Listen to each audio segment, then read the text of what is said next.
una noche de sábado prostibulario se inició la más grandiosa gesta revolucionaria que recordará la historia. Hacía varias noches que la organización confederal y anarquista velaba pistola en mano, preparados y decididos todos sus miembros a responder debidamente a toda intentona fascista.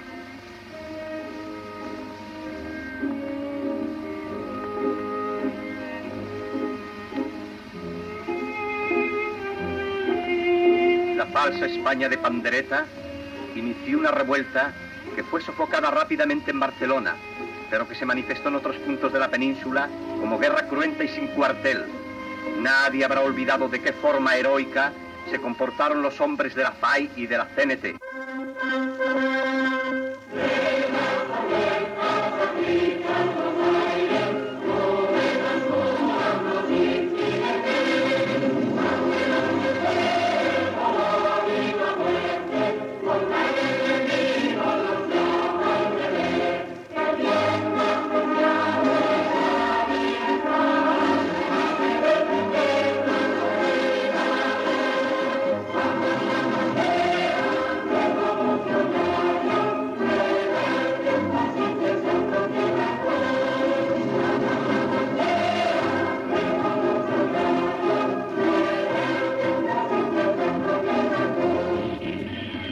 El pueblo, magnífico en su furor, hizo fracasar el cobarde propósito de unos militares sin honor, en sorda alianza con la alta burguesía y los negros cuervos de la Iglesia que inspira el Vaticano.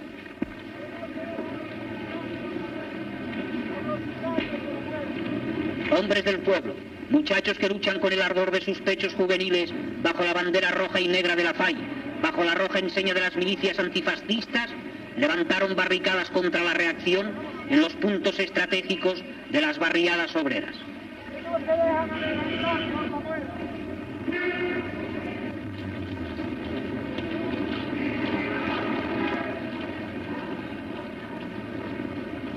Grupos de gentes, carne proletaria, al margen de la acción revolucionaria, presencian asombradas las heroicas gestas que abre una ancha perspectiva, amplio horizonte a la España futura. Sur toutes les boutiques et les cafés, des panneaux annonçaient qu'ils avaient été collectivisés. Les employés et les barman vous regardaient droit dans les yeux et vous traitaient d'égal à égal. Les expressions serviles ou simplement respectueuses avaient temporairement disparu. Plus personne ne disait monsieur, ni même vous. On traitait les autres de camarades et on les tutoyait. On disait salut au lieu de bonjour. Une de mes toutes premières expériences fut de me faire réprimander par le gérant de l'hôtel parce que j'avais voulu donner un pourboire au liftier.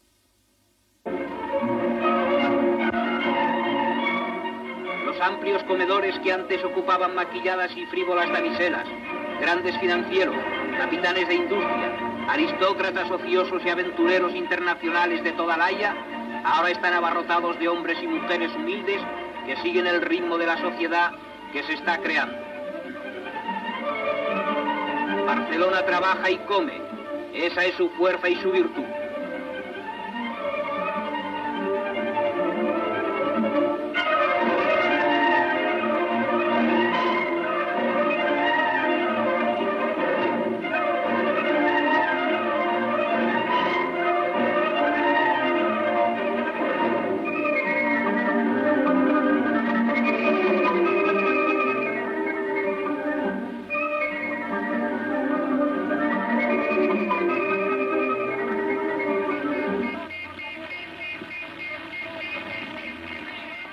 Il n'y avait plus de voitures particulières. Elles avaient toutes été réquisitionnées. Tous les tramways et les taxis et la plupart des autres transports publics étaient peints en rouge et noir.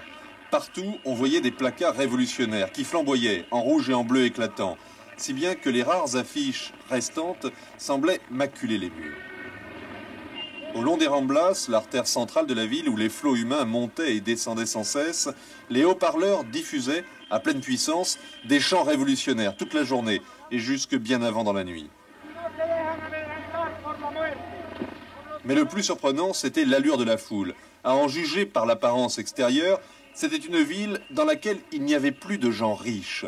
En dehors d'un nombre limité d'étrangers et de femmes, on ne voyait plus de gens bien habillés, presque tout le monde portait les vêtements simples, propres à la classe ouvrière, ou bien des bleus de chauffe ou quelques variantes de l'uniforme des miliciens.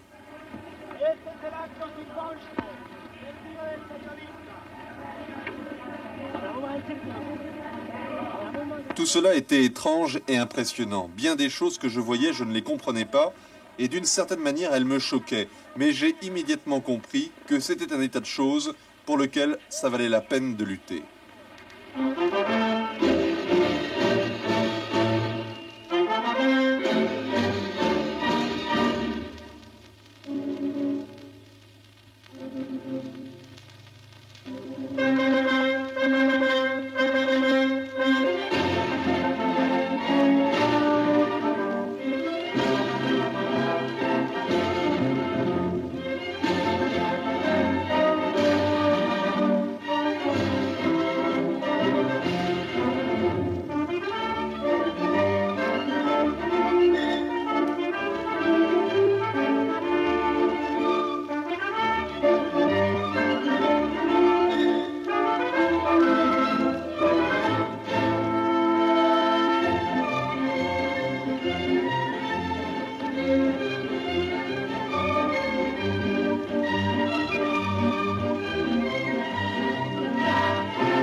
Se hallaron momias de monjas y frailes martirizados por los mismos religiosos. La vista de esas momias retorcidas, violentadas por la tortura, levantó clamores de indignación popular. La Iglesia Católica, en este y otros hechos, ha dejado al desnudo su alma podrida.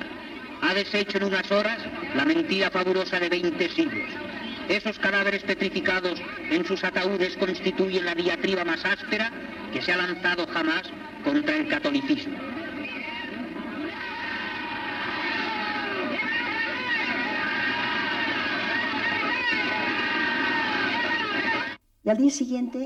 Et le lendemain, mon père est arrivé à la maison.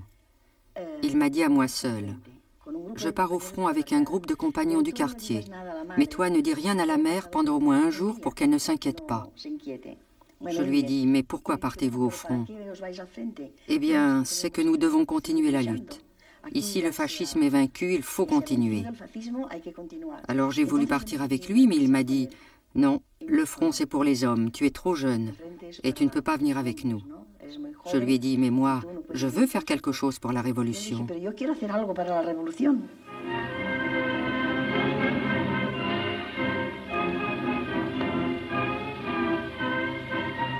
El orden revolucionario se vio asegurado desde los primeros momentos por las 6 letras 1000 veces gloriosas en la historia de la lucha obrera peninsular.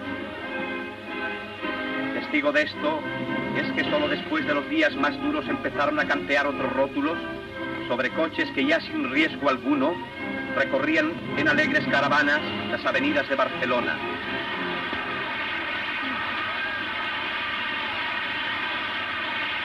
Le triomphe des libertaires à Barcelone ne masque pas l'inquiétude suscitée par la défaite et la répression à Saragosse. Les militaires et les fascistes sont en train de s'emparer de l'Aragon. Confrontés à la passivité des institutions de la République, la CNT et la FAI organisent des colonnes de volontaires pour secourir les camarades aragonais victimes d'un sort contraire. Dès le 24 juillet, les premières milices ouvrières quittent Barcelone. Ces milices sont la réponse du mouvement libertaire à la guerre que lui imposent les militaires. Il s'agit d'une armée d'ouvriers, une armée sans uniforme, sans hiérarchie imposée, sans obéissance aveugle, sans discipline de caserne. Le souffle libertaire emporte tout, les autres organisations de gauche se joignent aux colonnes.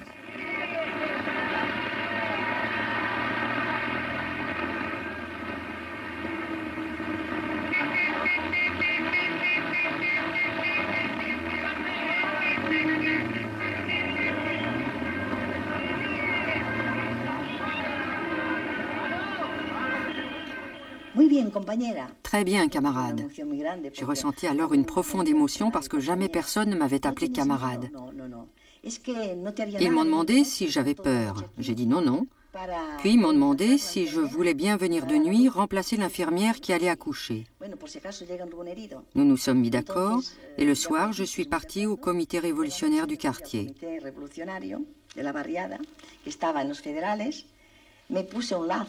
J'avais mis un ruban rouge et noir parce que je pensais que cela faisait plus révolutionnaire. Mais le lendemain, je l'ai enlevé parce que ce n'était pas ça qui faisait la révolution. Et je suis restée une semaine peut-être. Et alors ils m'ont dit qu'ils avaient organisé un atelier de couture pour faire des vêtements pour les miliciens. Est-ce que tu sais coudre? Oui, oui. Ils m'ont donné une machine à coudre et un gros paquet et je suis rentrée chez moi.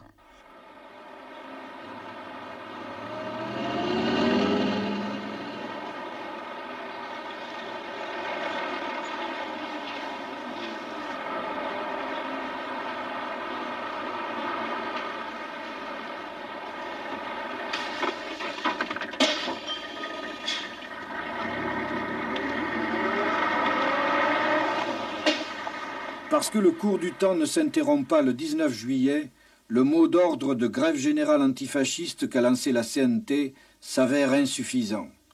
Il faut prendre en compte les besoins vitaux des gens. Il faut ravitailler les milices.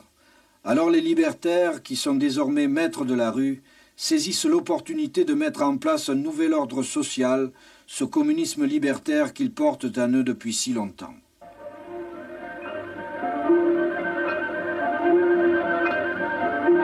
De las máquinas suceden las ruedas de los camiones que van a cargar o han cargado ya víveres destinados a distintos lugares de reparto y aprovisionamiento.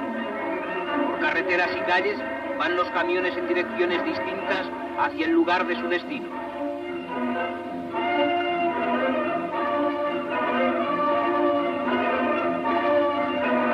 Este camión descarga su mercancía en el economato de Santa Coloma. Il s'agit d'un impératif vital en même temps qu'un fantastique espoir révolutionnaire. Et face à une telle situation, les mots d'ordre sont superflus. Les travailleurs, les syndicats s'emparent des entreprises. Autobus, métro, hôpitaux, les services publics se mettent en marche. Le 24 juillet, les tramways collectivisés par la CNT sillonnent à nouveau Barcelone. Les ouvriers se réunissent en assemblée générale. Ils décident de la nouvelle orientation du travail, salaires égaux et délégués pour planifier la production. Mais la situation reste complexe. Parmi les gens fortunés, la peur s'installe. C'est l'heure des règlements de compte. Nombre de cadres et de techniciens ont fui ou bien se sont cachés parce qu'ils sont compromis avec les fascistes. Beaucoup ne veulent pas collaborer avec un système social nouveau qui les dépouille de leurs privilèges. Máquinas, correas y poleas de transmisión. Todo funciona con ritmo acompasado en esta orquestación del trabajo. La masa va cayendo en la giratoria que la va afinando, preparándola para darle luego, en otros aparatos y máquinas, caprichosas formas.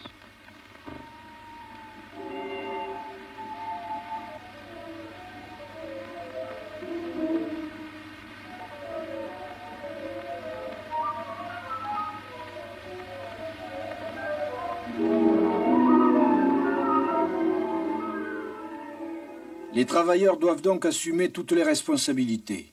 Dans chaque entreprise transformée en collectivité, les ouvriers font face aux besoins les plus immédiats. En dépit de la propagande, l'industrie socialisée de l'alimentation doit affronter une situation difficile. Bientôt, de longues files d'attente s'étirent devant les magasins. Les produits commencent à manquer, car le fascisme contrôle de vastes secteurs agricoles tandis que les villes les plus importantes se trouvent dans le camp républicain. Malgré ces difficultés, l'alimentation est en quelque sorte la vitrine d'une révolution qui ne se limite pas à la production mais assure également la distribution. De plus, c'est un secteur dans lequel on peut procéder à la réduction de la circulation monétaire. On n'effectue plus les paiements avec de l'argent capitalisable, on utilise des cartes de producteurs ou des bons qui correspondent souvent à un salaire familial. Les familles se ravitaillent dans les magasins collectivisés, dans les coopératives de distribution. Dans toute la zone républicaine, les travailleurs transforment l'industrie métallurgique pour l'adapter aux nouvelles nécessités de la guerre. Les besoins sont si pressants que l'on ne peut attendre une quelconque planification venant d'en haut. À Barcelone, mettant à contribution toutes les ressources humaines, des entreprises comme Vulcano, Hispano-Suiza, Girona se mettent à produire des camions blindés, des grenades, des armes de toutes sortes, des moteurs d'avion.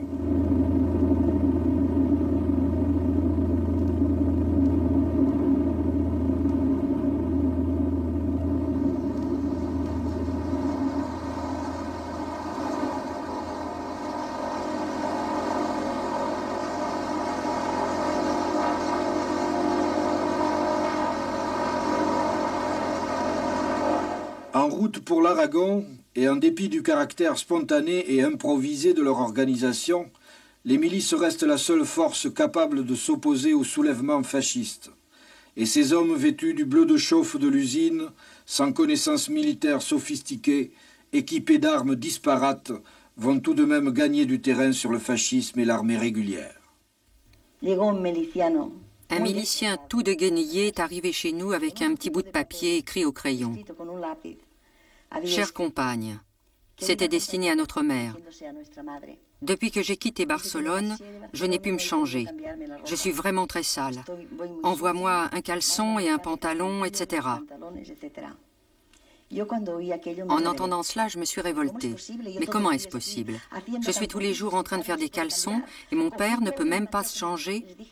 J'ai tout pris et je suis partie au comité. Là, je leur ai dit, je ne fais plus rien. Moi, je couds depuis 4 semaines et mon père ne s'est même pas changé. Ils m'ont dit qu'il n'y en avait pas assez. Alors j'ai dit non. Et je suis partie.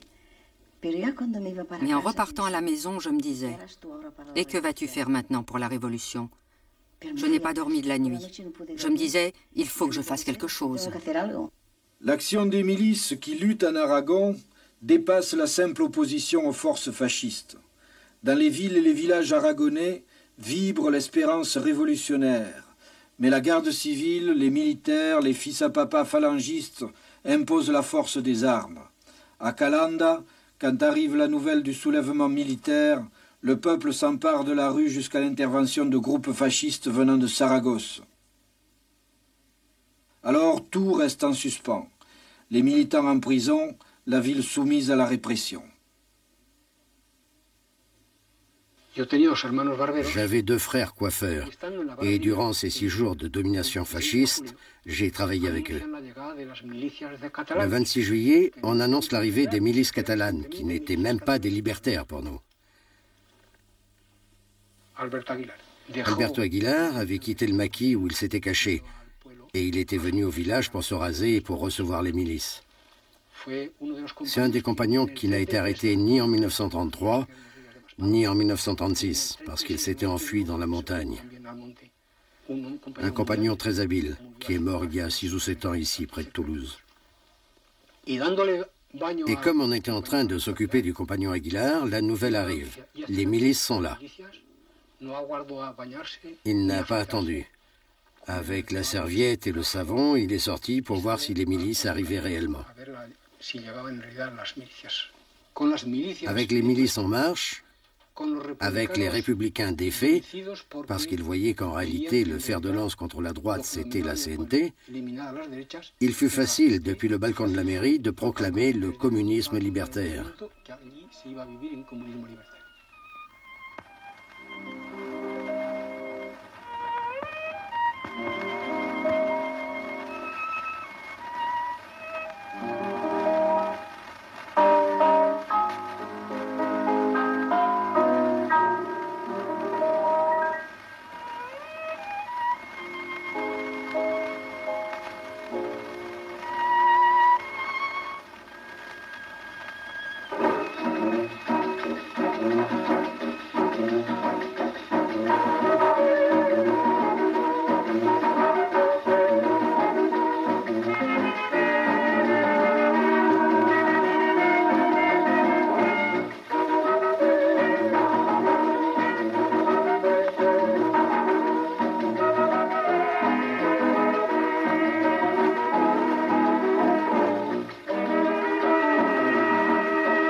Que signifie communisme libertaire? Que le droit à la propriété est aboli.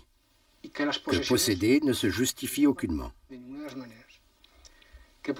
Donc, par conséquent, celui qui avait un troupeau, c'était un troupeau. C'était un troupeau à la commune et non le sien. Celui qui avait 4 cochons à tuer cette année-là, s'il n'avait besoin que d'une moitié, c'était 3 cochons et demi qui revenaient à la communauté. Et ainsi de suite. Et cela, je peux l'attester, parce que mes parents se trouvaient précisément dans cette situation. Et les 3 cochons et demi saisis pour la commune, c'est moi qui, pour éviter les histoires, les ai réquisitionnés. La production et la distribution sont planifiées au cours d'assemblées générales. Des équipes de travail s'organisent, les grandes propriétés sont confisquées, la production est conduite collectivement sur l'ensemble de la commune, les petits propriétaires apportent leurs terres, leur matériel, leur savoir-faire, les registres du cadastre sont brûlés, les clôtures détruites. L'un des reproches que l'on faisait au comité révolutionnaire, c'est qu'il ne donnait pas de reçu de ce qu'il avait ramassé. Cela n'était pas par hasard.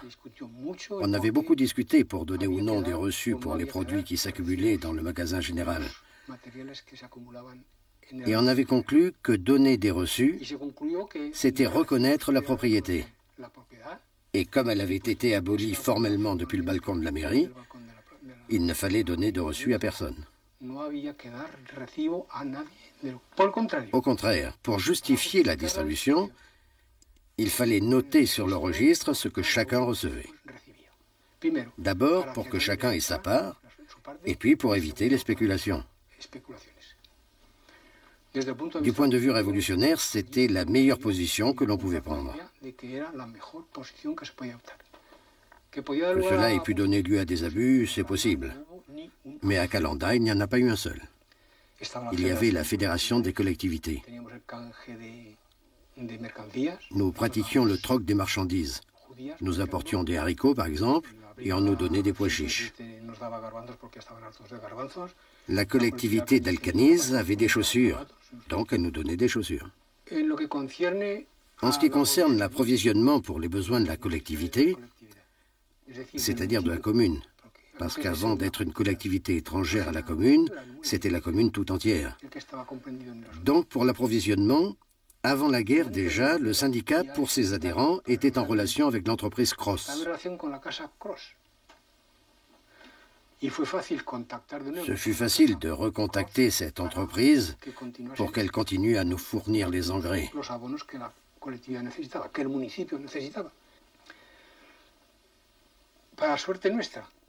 Par chance, pour nous qui voulions supprimer l'argent, Cross lui aussi préférait des marchandises plutôt que de l'argent.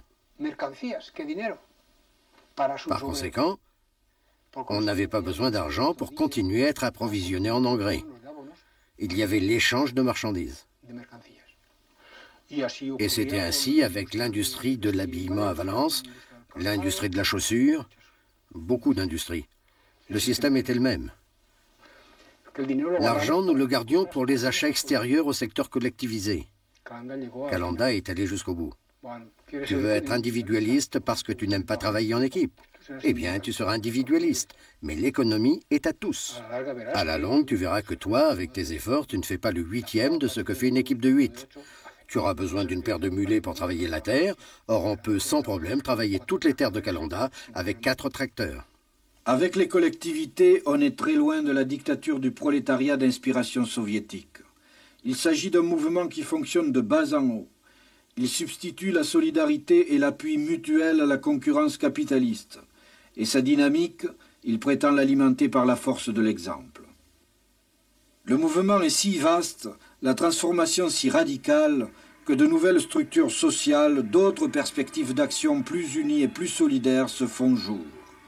Créé en octobre 1936, le Conseil de défense d'Aragon, siégeant d'abord à Fraga puis à Caspe, est l'expression vivante de la révolution dans les villages et de la lutte des milices sur le front. Llovía torrencialmente al llegar a Caspe. Ved su escudo, ligado íntimamente a la persona de Joaquín Ascaso, presidente del Consejo, y ver al Consejo de Aragón en pleno posando ante nuestra Cámara. Como presidente del Consejo de Aragón aseguro la victoria antifascista. ¿Alguna novedad? La de siempre. ¿Cuál? No les dejamos en paz ni les dejaremos. ¿Pasarán? No pasarán.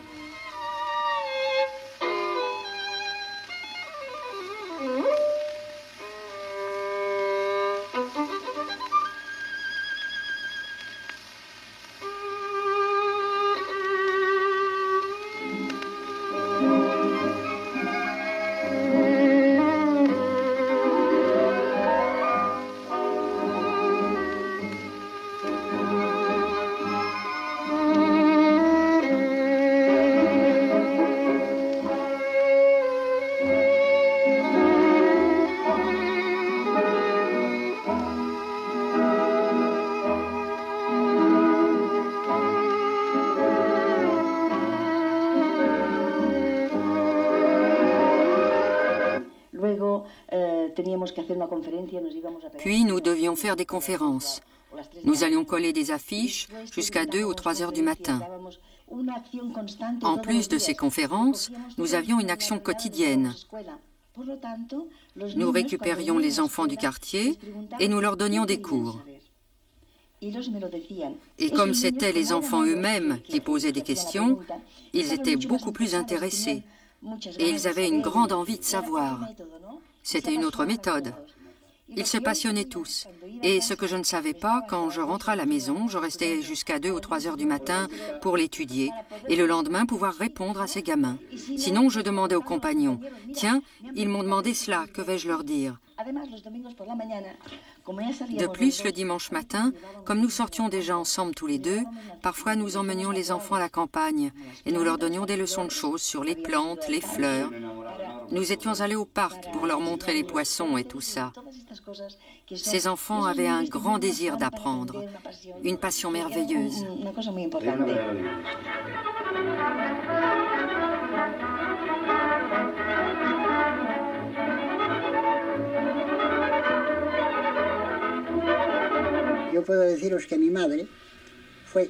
Je peux vous dire que ma mère fut institutrice laïque dans des écoles créées par un libre penseur nommé Gabarro. Une personne riche qui utilisa sa fortune pour créer des écoles laïques dans un pays où tout l'enseignement était aux mains de la religion.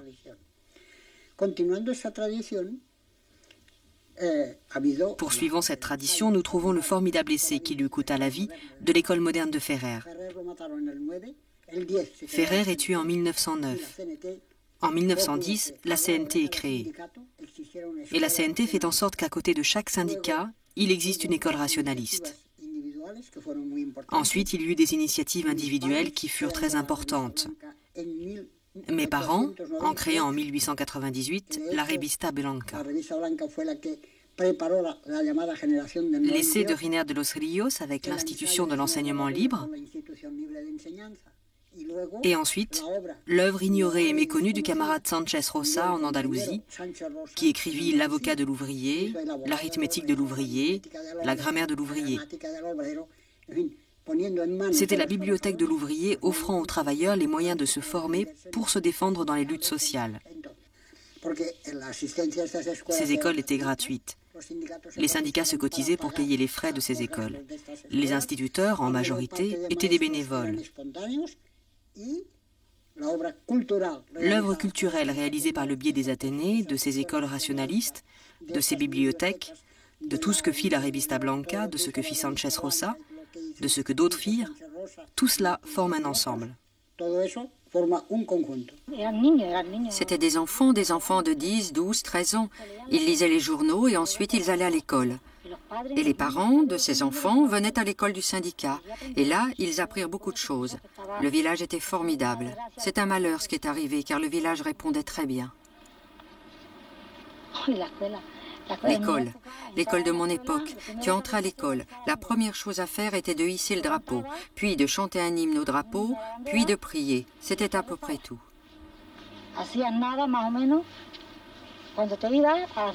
Quand tu sortais à midi, à nouveau baisser le drapeau, rechanter le chant au drapeau et prier. C'était ça l'école officielle que nous avions là-bas.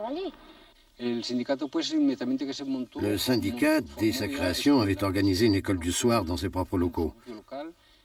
Le jour, nous allions à l'école et le soir à celle du syndicat, où on examinait et on analysait ce que l'enseignement officiel apportait aux jeunes.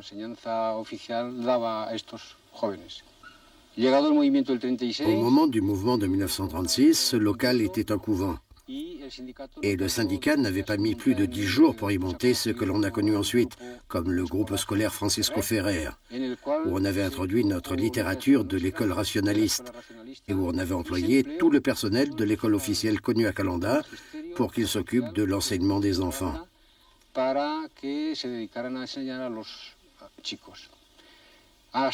Jusqu'au 19 juillet, Calanda n'avait que 3 maîtresses et 3 maîtres pour tous ses enfants.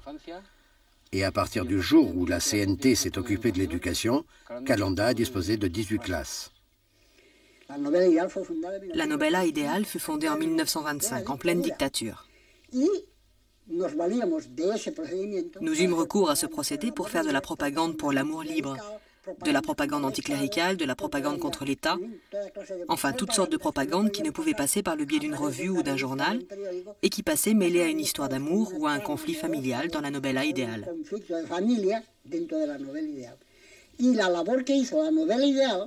Le travail fait par la Novella Ideal fut reconnu même par le franquisme qui dit que la famille Urales avait empoisonné une génération d'Espagnols. Car grâce à la Novella Ideal, beaucoup de jeunes filles et de jeunes hommes s'initièrent aux idées.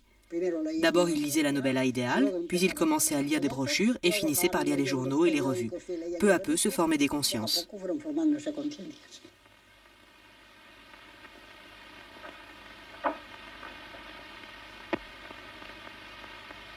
Hágase el sueco.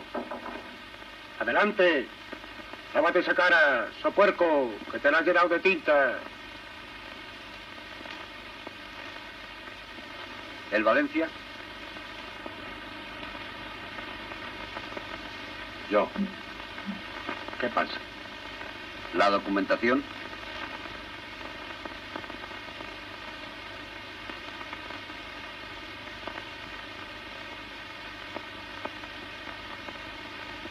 ¿Qué es eso? La cédula.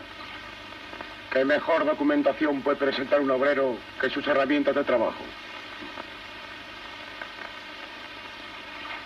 ¡Tabernero! ¡Va!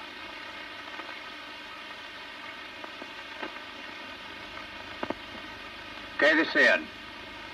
¿Quién es el Valencia? Este. Y si eso no les convence, aquí tienen ustedes varias casas de exportación y agentes de aduana que pueden decirles quién soy yo. ¿Quién es el Valencia? ¿Tienes teléfono? Sí, señor. Yo bajaré a informarme.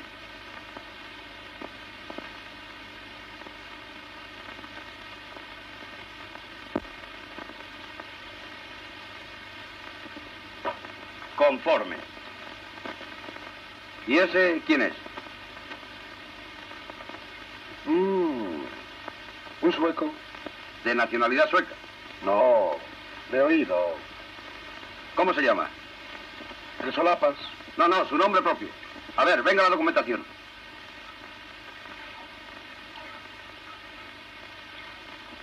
¡Hey! ¡Solapas! ¿La documentación dónde la tiene?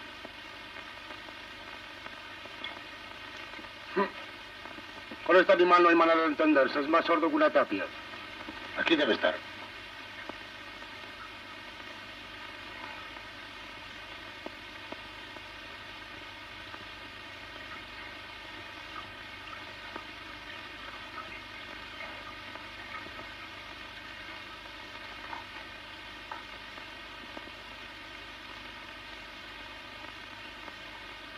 Está bien.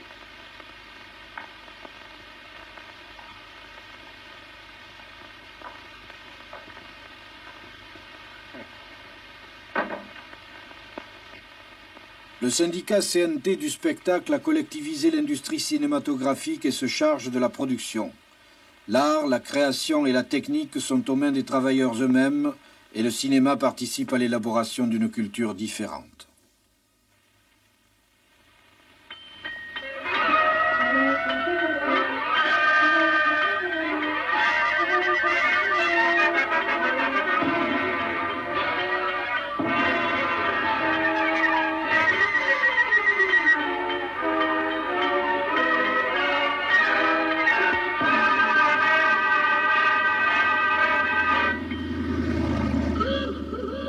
¡Viva la revolución, camaradas! ¡Viva la CNT! ¡Viva la FAI!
Del verdadero pueblo que lucha y construye un nuevo mundo.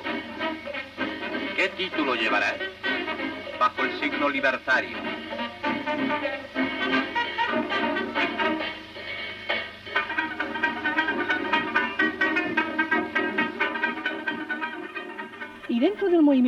Au sein du mouvement des jeunesses libertaires, il y avait une ambiance culturelle immense. Nous avions de nombreux débats. Là, on discutait de tout. C'est dans les jeunesses libertaires que j'ai commencé à connaître la littérature française. Les compagnons nous disaient il faut lire les livres. Nous parlions de Jean-Jacques Rousseau, nous parlions des auteurs français, Émile Zola, qui était celui qui nous expliquait l'ambiance populaire en France, toutes ces choses. Il nous disait par exemple, lisez un livre et ensuite nous allons le commenter. Les séances où il y avait le plus d'ambiance et beaucoup d'assistance étaient les débats sur le thème de l'amour libre. Amour libre que beaucoup confondaient avec libertinage, évidemment.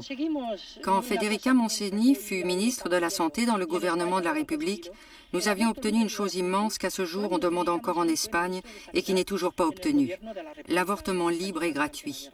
La pilule n'existait pas à cette époque. Ainsi, sans pilule, sans contraceptif, avoir une liberté sexuelle complète, c'était risquer d'avoir des enfants sans les avoir désirés. Il ne faut pas oublier qu'en Espagne, la femme était très soumise. Elle était élevée, puis soumise à la famille, au mari et à tout le monde.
En avril 1936, 3 camarades avaient fondé le fameux mouvement de Mujeres Libres. Elles sont venues me contacter afin que j'aille les aider, mais je les ai envoyées paître. Je ne voulais pas, ça ne m'intéressait pas, car je ne partageais pas cette opinion. Un jour, je ne sais pas d'où c'est sorti, on décida qu'au sein des jeunesses libertaires, il devait y avoir un secrétariat féminin. C'était une espèce de racisme qui se créait au sein de l'organisation. Moi, je voyais ça ainsi. Dans ce cas, j'allais adhérer au mouvement de Mujeres Libres sans avoir le sentiment d'être des leurs pour voir ce qu'elles faisaient entre femmes. Et c'est lors de mon admission que je vis qu'elles avaient eu raison de fonder ce mouvement. C'était presque une école de militantes, de femmes qui devaient se préparer plus pour apporter une contribution à la lutte sociale que pour être un mouvement féministe comme on le conçoit aujourd'hui. Je passais la plupart de mon temps avant la débâcle, en tournée de propagande, parcourant la région, voyant ces femmes, les laissant parler. Ces femmes trouvaient en nous un langage qu'elles n'avaient jamais entendu. Nous leur disions « Parlez, quels sont vos sentiments ?» C'est-à-dire que nous les laissions se manifester et elles nous expliquaient ce qu'elles ressentaient. Cela surprendra peut-être les compagnons, ces femmes avaient un désir ardent de libération car elles se sentaient soumises. Sur le front, la situation est de plus en plus dramatique. Le peuple a du courage à revendre, mais les armes manquent. Ces armes que les démocraties refusent à la République, Hitler et Mussolini les fournissent aux armées de Franco. Les milices s'épuisent dans leurs tentatives pour prendre Huesca et Saragosse. Au nord, le destin des Asturies et d'Euskadi est en train de basculer. Pendant 30 mois de guerre, Madrid sera une ville assiégée. Face au danger, sa seule défense est le peuple en armes. On ne sait pas combien de temps on aurait pu résister, car nous n'avions ni équipement, ni matériel efficace, ni armes de qualité. On ne voulait pas que les franquistes entrent dans Madrid. C'est donc grâce à la volonté et à l'acharnement que l'offensive que tout le monde, y compris le gouvernement républicain, considérait déjà comme victorieuse, a été bloquée sur les rives du Manzanares. Ils n'ont pas pu entrer dans Madrid. Alors que la situation était pratiquement désespérée, deux facteurs ont influé sur la défense de Madrid et ont permis de poursuivre la lutte. D'abord, l'arrivée de la colonne d'Urruti à Madrid, à laquelle j'ai personnellement assisté dans le parc de l'Ouest. Ils se sont réfugiés dans les bois de pin qu'il y avait alors tout près de la prison modèle de Madrid, et ils ont été brutalement bombardés. Ils ont eu beaucoup de pertes. Ensuite, l'arrivée des brigades internationales qui nous apportèrent un grand soulagement. L'arrivée de ces unités bien équipées, disposant d'un bon armement, signifiait pour nous un regain de confiance.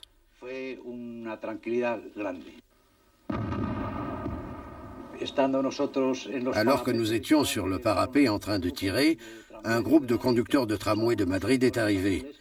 Ils portaient à l'époque des uniformes bleus, de grands manteaux avec des boutons dorés. Ils avaient laissé leur tramway, s'étaient procuré des fusils sans trop savoir comment, et étaient descendus participer à la défense de Madrid. Je me souviens d'un jeune garçon qui était à côté de nous. On aurait dit un fils de bonne famille. Ce n'était pas un va-nu-pied comme nous. Et quand on lui a demandé ce qu'il faisait là, il nous a raconté ce qui s'était passé. Il sortait du cinéma avec sa fiancée, ils avaient vu passer des camions chargés de miliciens qui criaient « Défendons Madrid ». Alors, avec sa fiancée, il s'était regardé et sans plus d'explication, il était monté dans un des camions et s'était retrouvé au pont des Français pour défendre Madrid. De ces anecdotes, je pourrais vous en raconter beaucoup. À Madrid, il n'y a pas d'arrière-garde. Les gens doivent vivre sur la ligne de front soumise au pilonnage de l'artillerie et de l'aviation. Tous les efforts solidaires convergent vers elle. On évacue une partie de la population, les enfants, les femmes, les vieux. Durruti est mort au mois de novembre. Le lendemain de son enterrement est arrivé un compagnon qui était parti avec mon père au front. Il est arrivé et il m'a embrassé. Il était nerveux et je lui ai demandé ce qui se passait. Puis les compagnons sont arrivés et l'ont rejoint. Moi, j'ai pris mon bloc et mon stylo et je les ai suivis. Ils m'ont dit non, non, pas toi. Alors j'ai eu un mauvais pressentiment. Pourquoi je ne pouvais pas rentrer? Que se passait-il? Pourquoi ne me faisait-il plus confiance? Je suis repartie m'installer derrière la machine à écrire. J'étais surprise. Pourquoi ne voulait-il pas de moi maintenant? La réunion a duré pas mal de temps, puis ils sont revenus au secrétariat, ils se sont assis tous autour de la table et ils m'ont appelé. Je me suis assise à côté du secrétaire. Je pensais, pourquoi vont-ils me juger? Et alors ils m'ont dit que je devais avoir beaucoup de courage, de force, que je devais être très courageuse. Tant de courage, ce n'est pas la peine d'en dire plus. J'avais compris que mon père avait été tué au front. En effet, le jour même où Durruti était tué, mon père tombait sur le front d'Almudébar.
Compañeros, compañeros, hasta aquí ya hemos llegado. Atrás dejamos la noche con la violencia y el miedo. Dejamos en los caminos compañeros que no han vuelto, que no han podido seguir contra este brutal esfuerzo. Que larga ha sido la noche y el alba que tanto tarda. Salid al camino, hermano, que no amanece por nada. Y en nombre de los caídos, de los que nunca llegaron, hagamos de su esperanza tiempos de hambre renovado. Vamos ahora, compañeros, a defender lo alcanzado, a seguir hacia adelante. La lucha no ha terminado. Defendamos los salarios, los canizos y los ríos, la igualdad entre los hombres, las montañas y los trigos. Que larga ha sido la noche y el alba que tanto tarda. Salid al camino, hermano, que no amanece por nada.